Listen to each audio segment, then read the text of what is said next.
I work with First City Monument Bank. I've been there for 20 years. And before then, I was with Akintola Williams and Co., where I trained and qualified as an accountant. And I worked with Akintola Williams for 13 years before crossing to FCMB.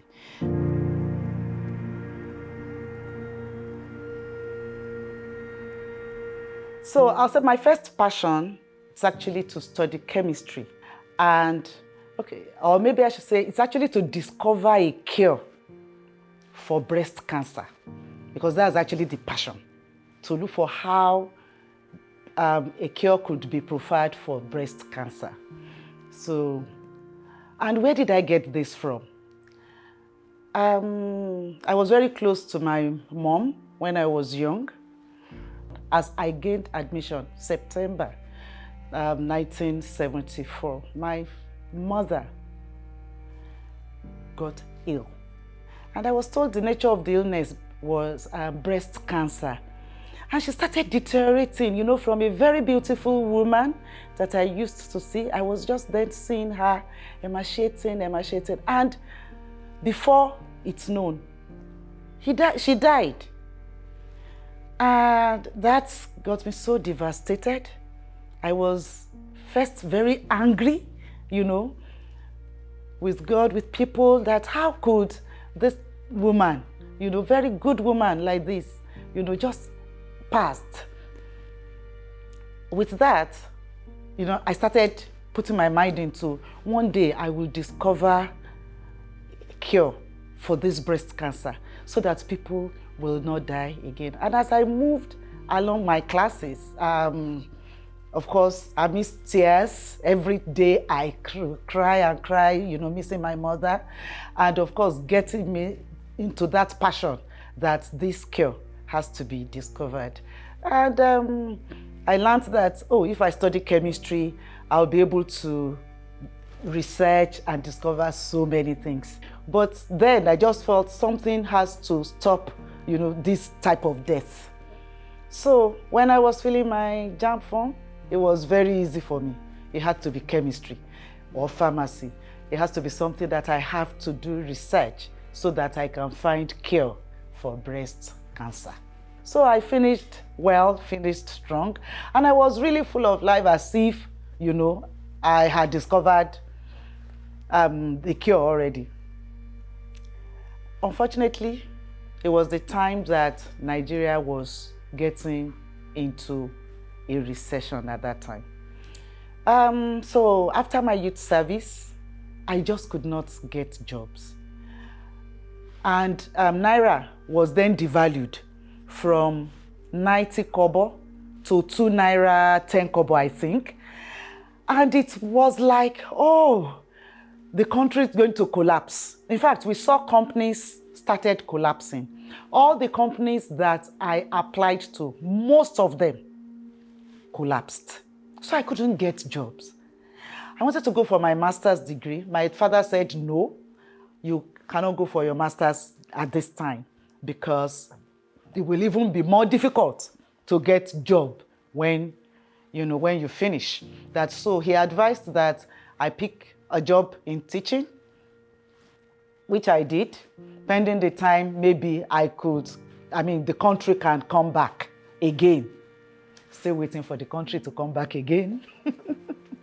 So this was in 1986.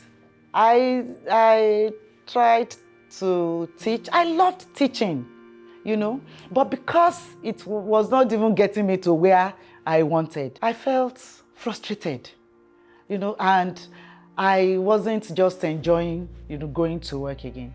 During that period, I met a friend of mine that we served, you know, all together.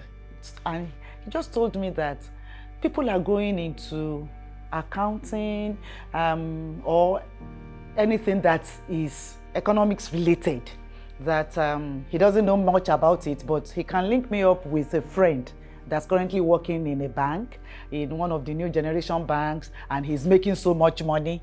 So I guess that's making so much money got into my brain. I said, okay, why not?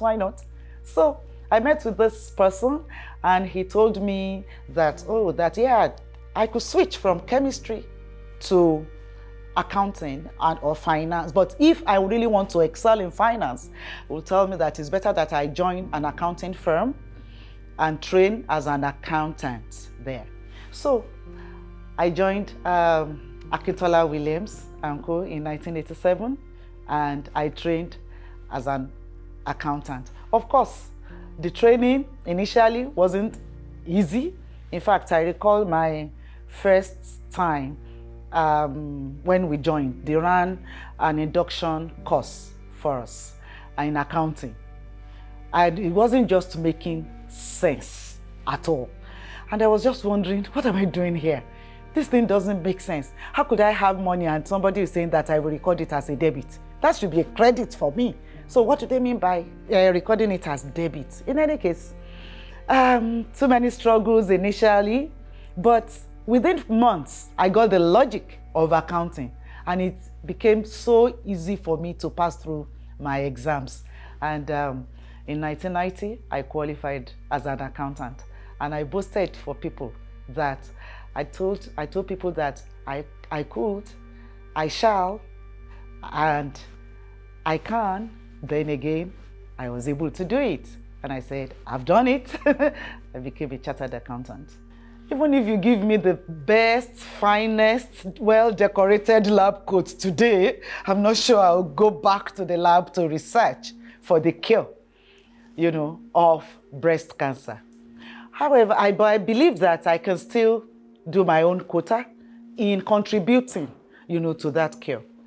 The good thing is that after about 45 years, that my mother had passed, there had been tremendous progress in people looking for cure for breast cancer. It's no longer a death sentence that it used to be, 45 years ago. So if you have breast cancer now, at least there are steps that one can take, and with God on one side, you can get out of it. So, but then there's still lots of rooms for improvement. I believe that even if I cannot go back to the lab, to look to research for cure, I can contribute my own quota to the financing of that cure. But don't ask me about the journey because it has not started yet. But I believe that with God, all things are possible. My experience has been very, very important to my journey. The passion as well, of trying to look for cure, trying to go and study for chemistry, because it then makes me to be very determined to be successful, that something has to happen. So with that determination, that experience gave me that determination, that focus. So I was able, to go through my course in university, and of course, sat for all the ICANN exams, passed out very well, and of course, excel in even what I do now. So it made me to be very determined, to be very focused, and to ensure that I'm able to move on the ladder. My name is Yemisi Edun. I am a qualified accountant and a certified financial analyst by profession. And this is my first.